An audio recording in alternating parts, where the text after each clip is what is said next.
Hello दोस्तों, मैं हूं आपका दोस्त एडवोकेट शिवेंद्र प्रताप सिंह। आज हम बात करेंगे कि सिविल वाद जो होता है, सिविल सूट जो होता है, उसका पूरा ट्रायल किस तरह से चलता है, कब किस काम के बाद क्या होता है, किस प्रक्रिया के बाद क्या होता है। यानी कि यूँ कहा जाए कि आपको सिविल केस का step to step by step चीज़ों को आपको हम समझाएंगे और बताएंगे कि किस रूल रेगुलेशन में, किस धारा में, किस आदेश में, किस नियम में क्या प्रावधानित है और कब क्या होता है सिविल सूट में। आज का यह वीडियो हमारे अधिवक्ता बंधुओं के लिए है जो नए अधिवक्ता बंधु हैं कि समझ में नहीं आता पूरी सीपीसी में मैं क्या पढ़ूं, कैसे पढ़ूं।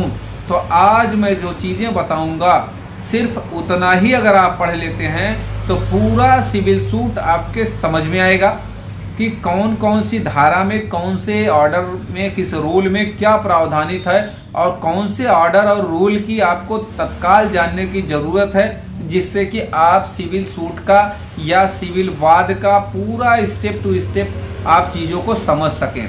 देखिए, कोई भी वाद फाइल करने के लिए दो पक्षकार होते हैं, एक वादी होता है, एक प्रतिवादी होता है।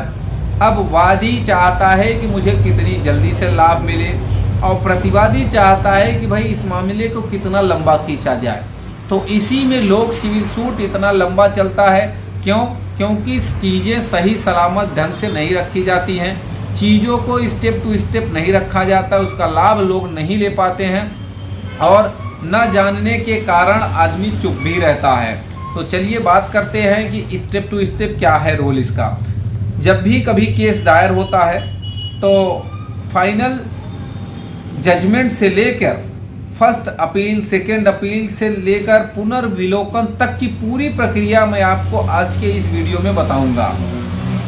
तो देखिए, सीपीसी में ऑर्डर 1 जो कहता है कि किसी भी केस में दो पक्षकार होने चाहिए, एक वादी एक प्रतिवादी, ये हमने बताया। आप ऑर्डर 1 जरूर पढ़ें। उसके बाद सीपीसी का आदेश 3, निपटारे के लिए एक वकील की ज़रूरत होती है। देखिए, कोई भी वाद अगर आप फाइल करते हैं, आज किसी भी मुकदमे को लड़ना चाहते हैं, कोई मुकदमा करना चाहते हैं, तो एक अधिवक्ता की ज़रूरत ज़रूर पड़ेगी उसे रिलीफ दिलाने के लिए।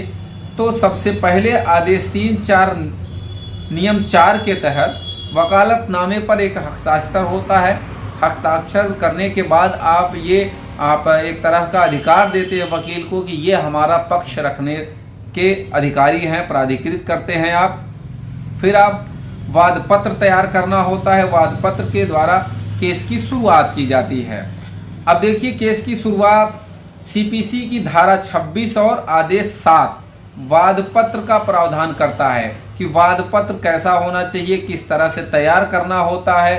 अब कैसे लिखा जाए, आदेश 7 नियम 1 यानी कि आदेश 7 और नियम 1 में प्रावधानित है कि जो वाद पत्र है वो कैसे लिखा जाए। वाद पत्र में सारी डिटेल होनी चाहिए, कोई भी चीज़ आप छोड़े नहीं, विस्तार से लिखें। ऐसा नहीं कि कोई भी चीज़ छोड़ दिया। खैर, कोई अगर छूट भी जाता है तो वो बाद में भी उसका संशोधन भी हो जाता है, वो भी हम आगे आपको बताएंगे। तो आगे एक बहुत ही इम्पोर्टेंट है कि आदेश 18 नियम 4 शपथ पत्र दिया जाना चाहिए। जब भी वाद पत्र आप फाइल कराते हैं तो लास्ट में आप देखते होंगे एफिडेविट लगता है, पूरा जितना भी आपने ब्यौरा लिखा है उसका एक शपथ पत्र दिया जाता है, वही प्रावधानित है आदेश 18 नियम 4 में। फिर आइए आदेश 39 नियम 1 और 2, ये बहुत ही इम्पोर्टेंट है और ये सबसे इसी के वजह से आदमी सिविल सूट फाइल करता है, सबसे ज़्यादा जरूरी ये है। तो इसे आप ज़रूर ध्यान रखें। यानी कि आदेश 39 ऑर्डर 39 रूल 1 और 2 अस्थायी निषेधाज्ञा, टेम्पररी इंजंक्शन। अब ध्यान रखें, इसका आवेदन क्यों होता है। अगर विवाद किसी भूमि, मकान या फिर स्थान का है तो प्रतिवादी, अगर आपका जो प्रतिवादी है कोई निर्माण कार्य करा रहा है, कोई तोड़फोड़ कार्य करा रहा है, वादी चाहता है कि ये सब ना हो। कहने का मतलब ये, अगर आपका खिलाफ पार्टी, आपका विपक्षी आपके जमीन में, भूमि में, संपत्ति में किसी भी प्रकार में किसी भी तरह से तोड़ फोड़ कर रहा है, इधर का उधर कर रहा है, घर बनवा रहा है, निर्माण कार्य करा रहा है, यानी कि बाधा डाल रहा है और आप चाहते हैं कि तत्काल उसका कार्य रुक जाए, तो इसके लिए आपका ऑर्डर 39 रूल 1 और 2 बहुत ही इम्पोर्टेंट है। इसी को कहा जा सकता है अस्थायी निषेधाज्ञा, मतलब स्टे लेना, उसको रोक देना। फिर आगे की बात करें, आदेश 4 नियम 1 वाद पत्र कोर्ट में पेश होता है। आदेश 7 नियम 11 के तहत अगर वाद पत्र की सभी शर्तों को आप पूरा नहीं किए हैं तो वो रिजेक्ट भी हो जाता है। आदेश 7 नियम 9 वाद पत्र को एडमिट किया जाना, यानी कि दाखिले के बाद माननीय न्यायालय द्वारा वाद पत्र को एडमिट किया जाता है, एक आदेश होता है। अब आदेश 4 नियम 1 में केस नंबर जारी होना बताया गया है। सीपीसी की धारा 27, 28, 29 और आदेश 15 नियम 9 में प्रतिवादियों को सम्मन भेजना होता है कि जो भी आपके विपक्षी गण हैं, विपक्ष के लोग हैं, उन्हें सम्मन जारी करता है। आदेश 9 नियम 6 में एक्स पार्टी एक पक्षी आदेश होता है। अगर विपक्षी नहीं आते हैं तो एक्स पक्षी आदेश हो जाता है, एक्स पार्टी प्रोसीड कर जाता है कोर्ट। नियम 9 और आदेश 9 नियम 13 में एक्स पार्टी आदेश को निरस्त भी कराया जा सकता है, ये विपक्षियों के द्वारा, ये भी ध्यान रखें। आदेश 8 प्रतिवादी अधिवक्ता नियुक्त करता है जवाब दावा के लिए। प्रतिदावा इसी को कहा जाता है या फिर वादोत्तर कहा जाता है, यानी WS। ध्यान रखें कि 30 दिन के भीतर जवाब देना होता है। जवाब देने के बाद कोर्ट आदेश 13 नियम 1 व 2 के तहत अपना इम्पोर्टेंट डॉक्यूमेंट पेश करने के लिए कहता है। भाई जब आपने मुकदमा दाखिल किया, विपक्षी को नोटिस हुई और वो आ गया, अगर नहीं आया तो एक्सपार्टी हो गया। बाद में जब पता चला एक पक्षी हो गया तो वो एक पक्षी आदेश को निरस्त कराने आया। निरस्त कराने के बाद वो सीधे वकील हायर करेगा, फिर WS फाइल कराएगा। वो WS यानी जो जवाब दावा है वो 30 दिन के भीतर होना चाहिए।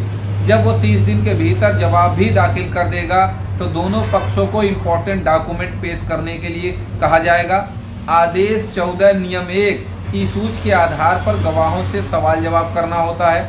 आदेश 6 नियम 17 कोई बात छूट जाने पर संशोधन करना भी होता है और आप कर भी सकते हैं। आदेश 17 नियम 1 हाजिरी माफी भी होती है इसमें भी। खैर, उसके बाद इशूज तय होने के बाद दोनों पार्टियों को अपना अपना गवाह पेश करना होता है, यानी कि जब इशू बन जाता है, इशूज बन जाता है तो दोनों पक्षों को अपना अपना गवाह भी देना होता है, अपनी अपनी गवाही भी करानी होती है।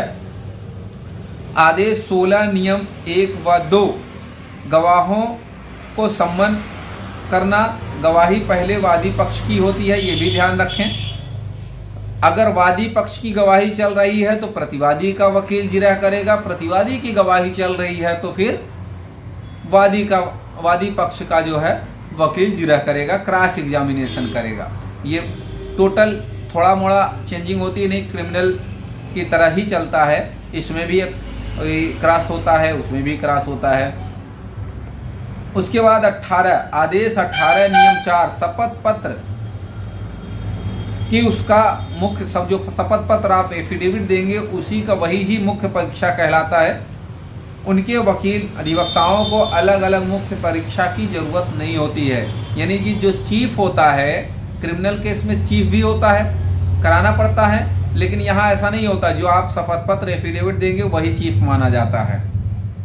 गवाही के बाद अंतिम सुनवाई के लिए डेट लगा दी जाती है, फाइनल आर्गूमेंट के लिए डेट लगा दी जाती है। सीपीसी की धारा 3 आदेश 20 निर्णय करता है कोर्ट, और सीपीसी की धारा 96, 97, 98 और आदेश 41 नियम 1 व 2 के तहत आप अपील भी कर सकते हैं। कहने का मतलब ये जो पूरा ट्रायल है, पूरा सिविल सूट का जो ट्रायल है, इन्हीं आदेशों, इन्हीं रूल्स, यानी कि कह सकते हैं इन्हीं ऑर्डर्स और रूल्स या इन्हीं सेक्शंस के इर्द गिर्द ही रहता है, इन्हीं धाराओं के तहत, इन्हीं आदेशों के तहत और इन्हीं नियमों के तहत ही चलता है।